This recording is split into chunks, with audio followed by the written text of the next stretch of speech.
इन बेईमानों की चालाकी देखिए, इन भेड़ियों की चालाकी देखिए कि मुंह में घास दबा करके, बाबा साहब के फोटो के ऊपर माला चढ़ा करके, हमारे ही बीच के होने का नाटक करके सत्ता पे बैठे हैं और इस देश के जो शोषित पीड़ित लोग हैं उनकी निर्भरता जिस पब्लिक सेक्टर पे है उस एक एक पब्लिक सेक्टर को बेच रहे हैं। आप हमको सोच करके बताइए, जब एयर इंडिया भारत सरकार का नहीं है तो विमान मंत्री सिंधिया का लेकर के क्या करेंगे? जब नहीं है एयर इंडिया तो क्या करेगा ज्योतिरादित्य सिंधिया? ये सोच करके मुझे बताइए कि जब हमारे पास रेलवे ही नहीं बचेगी तो रेल मंत्री क्या करेगा?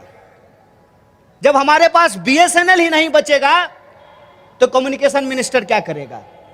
जब आप शिक्षा को बेच ही देंगे तो एजुकेशन मिनिस्टर क्या करेगा? और कहते हैं कि सब कुछ के लिए आत्मनिर्भर बनो, तो आप भी आत्मनिर्भर बन जाओ। आपको भी देश का प्रधानमंत्री होने का क्या जरूरत है? यह प्रश्न मेरे मन में आना चाहिए ना। इनके हिसाब से सरकारी आईआईटी नहीं होना चाहिए साहब। अगर आप 15 लाख रुपया फीस नहीं दे सकते हैं, 20 लाख रुपया फीस नहीं दे सकते हैं, तो किसी गरीब के बच्चा को इंजीनियर बनने का सपना देखने का अधिकार नहीं है इनके हिसाब से। सरकारी आईआईटी नहीं होना चाहिए, सरकारी अस्पताल नहीं होना चाहिए, सरकारी बैंक नहीं होना चाहिए, सरकारी इंश्योरेंस नहीं होना चाहिए, सरकारी सड़क नहीं होनी चाहिए, सरकारी पुलिस नहीं होना चाहिए, तो सरकारी प्रधानमंत्री लेकर के तबला बजाएंगे? फिर सरकारी प्रधानमंत्री भी नहीं होना चाहिए। आप जो रोज पेट्रोल पंप पे जाकर के पेट्रोल भरवाते हैं, जितना का आप पेट्रोल खरीदते हैं उससे ज्यादा का आप टैक्स देते हैं। सरकार ने पिछले कुछ सालों में 28 लाख करोड़, कितना? 28 लाख करोड़ सिर्फ तेल के टैक्स से जमा किया है। और जब यह सवाल उनसे पूछा जाता है कि 28 लाख करोड़ का क्या किए? ऑक्सीजन सिलेंडर आप नहीं दे रहे थे जब लोग मर रहे थे, तो इलाज आप नहीं दे रहे थे जब लोग मर रहे थे, लोगों को आप शिक्षा देने के लिए तैयार नहीं है, सड़कें बनाने के लिए तैयार नहीं है। सड़क बनता है, सड़क जरूर बनता है, लेकिन हमसे 2 बार टैक्स लिया जाता है। कैसे? आप गाड़ी खरीदिए, गाड़ी खरीदते वक्त आपको रोड टैक्स जमा करना है, और वापस जब आप उस गाड़ी को लेकर के रोड पे जाइएगा तो आपको टोल टैक्स देना है। भाई, एक अपराध का, इंसान होने के एक अपराध का कितनी बार सजा दोगे? इस देश में मिडिल क्लास होने का कितनी बार सजा दोगे? एक बार गाड़ी खरीदेंगे तब टैक्स लोगे, दूसरा बार जब उसको सड़क पे लेकर के जाएंगे तब टैक्स लोगे। ये क्या चल रहा है? और आप हमको सोच करके बताइए ना, 1 नेशन 1 टैक्स, 1 नेशन 1 इलेक्शन, तो पेट्रोल और डीजल पे काहे नहीं लागू हुआ 1 नेशन 1 टैक्स? बोलिए, लागू हुआ क्या? अगर 1 नेशन 1 टैक्स इतना इंपॉर्टेंट है, अगर इनके हिसाब से जीएसटी इतनी इंपॉर्टेंट है, तो पेट्रोल और डीजल पे क्यों नहीं लागू हुआ? क्योंकि ये लूट है। आप जान लीजिए, पहली बार हमारे देश में जो जीवन रक्षक दवाइयां हैं उन दवाइयों की कीमत बढ़ा दी गई। हमारे देश में जीवन रक्षक दवाइयों का दाम नहीं बढ़ाया जाता था। ये हमको हर तरीके से गन्ने की तरह निचोड़ लेना चाहते हैं। कोई इंसान, एक कहावत है ना कि मरता क्या ना करता। अरे जब जूता खरीदने के लिए जाइएगा, पैसा नहीं है तो कहिएगा चलो छोड़ो, इस बार नहीं खरीदते हैं, अगले ईद पे खरीद लेंगे, इस बार नहीं खरीदते हैं, अगले दिवाली पे खरीद लेंगे। लेकिन कोई बीमार हो जाएगा तब आप कहिएगा कि चलो छोड़ो, इस बार नहीं इलाज कराते हैं, 6 महीने बाद करवा देंगे। करा सकते हैं क्या? इसीलिए इलाज महंगा किया जा रहा है। जो माँ बाप खुद नहीं पढ़ते हैं ना, मेहनत मजदूरी करते हैं, वो भी सपना देखते हैं कि हमारा बच्चा पढ़ ले।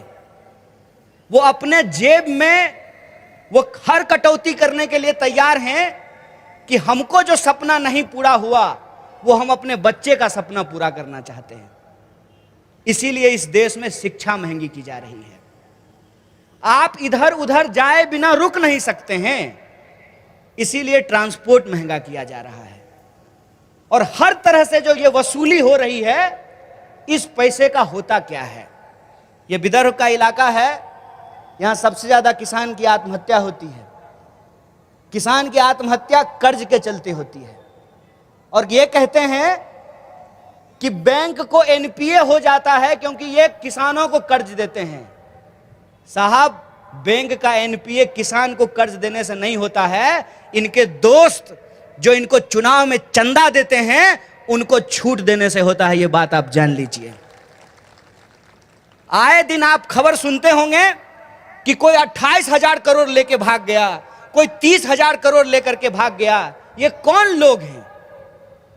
ये वही लोग हैं, कहते हैं डबल इंजन की सरकार। डबल इंजन की सरकार मतलब 4 लोगों का व्यापार। 2 बेचता है अमित शाह और मोदी, 2 खरीदता है अंबानी और अदानी। यही सच्चाई है।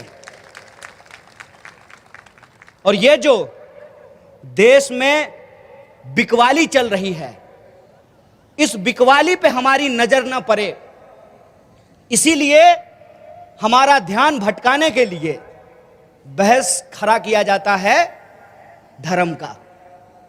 धर्म से कोई आपत्ति नहीं है भाई। धर्म जिसको जो मानना है वो मानता ही है। आपत्ति इस बात से है कि धर्म के नाम पे जो लोग अपनी राजनीति का धंधा चला रहे हैं, उससे आपत्ति है। और ये लोग, समाज के लोग आपस में इकट्ठा ना हो जाएं, ये शोषित वंचित लोग आपस में इकट्ठा होकर के ये सवाल ना पूछने लगें कि 28 लाख करोड़ रुपया जो तुमने वसूला है, उस पैसे का तुमने क्या किया है, इसका हिसाब ना मांगने लगे। इसीलिए इंसान को आपस में लड़ाया जाता है। हम कहते हैं जब हमारी भूख एक है तो हमारी मुट्ठी भी एकजुट होनी चाहिए, तभी इससे हम मुक्ति पा सकते हैं। आपत्ति इस बात से है कि धर्म के नाम पे जो लोग अपनी राजनीति का धंधा चला रहे हैं, उससे आपत्ति है।